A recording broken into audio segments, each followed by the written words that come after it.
a while ago, I received by email from an unknown listener named, I'll tell you who he is, a thing called the Found Poetry of Dr. Michael Savage. I had no idea what it was. And he says, these are the found poems of American talk show host and writer Dr. Michael Savage, as edited by American artist and musician Sam Gandell. According to Encyclopedia Britannica, a found poem is one consisting of words found in a non-poetic context and usually broken into lines that convey a verse rhythm. The editor has taken measures to preserve the undeniable quality of Dr. Savage's language and claims no rights to the work. He, the editor, has merely acted to frame language as art, offering various topics as explored by Savage, but through an explicitly poetic lens. The editor hopes that the reader will begin to recognize a common thread weaving through this body of poems, and that he, the reader, will remember that what follows is, quote, one man's opinion, an opinion that is sharp, humorous, and most importantly, human. Then I open it up and I see a contents page, 48 pages of stuff I don't even remember saying, broken into lines laid out by poems. So I call this guy up, and it turns out he's a sax player, and a good one, really good one. And I say, Sam, this is great. Let's collaborate.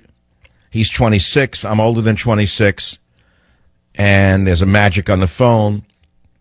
And I said, Sam, cut some music for these pieces. I'll play them on the show. So he cut some music, and I didn't get a chance to listen to them till today.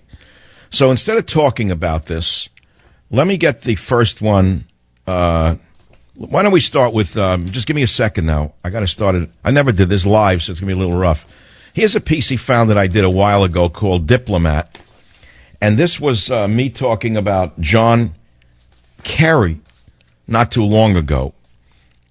I had no idea he would turn it into this verse from my words. So let's hear Sam Gandell's saxophone, and I'll try to read it as a backup. Go ahead.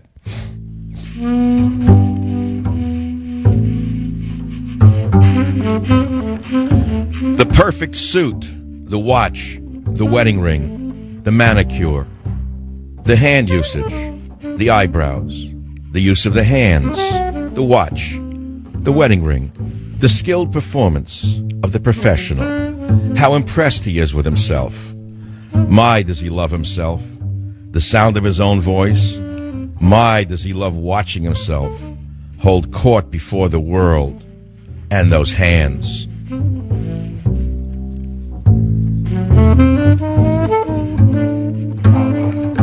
I guess Teddy didn't like it. He started to bark. I don't know what that means. Okay, Teddy, we'll kill that one. We'll cut that out of the...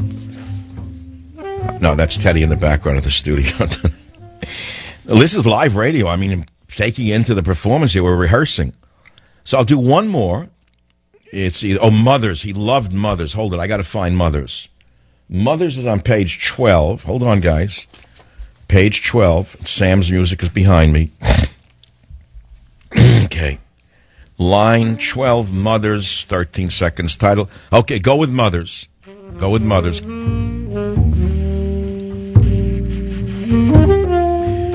In my day, if there was an entertainer, the first thing the mothers would say was that he was a family man and would never cheat on his wife. The women cared about that in those days. They would be in the kitchen, moving around the breadcrumbs with the serrated knife on the oilcloth tablecloth. The women would talk, and I don't know why, but I was always in the dining room listening to what the wise women were saying. They would sift the crumbs with their serrated bread knives, and by the time the coffee hour was over and those women got through talking and the crumbs were very finely sifted, they had resolved all the personal problems in their lives and all of the world's problems, and I felt the world was a good place to live in.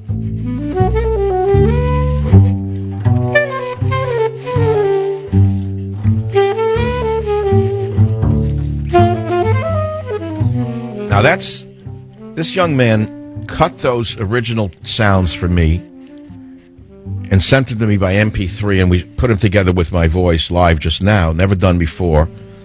And I'd like to have Sam on the show for a few minutes to talk about this collaboration before we go back to what we were doing. Could anyone dial up Sam, or we get him on the show for a minute or two? It's okay. You can take your time with it, because I got to tell you what happened. He sent me the MP3 last Thursday. I didn't get a chance to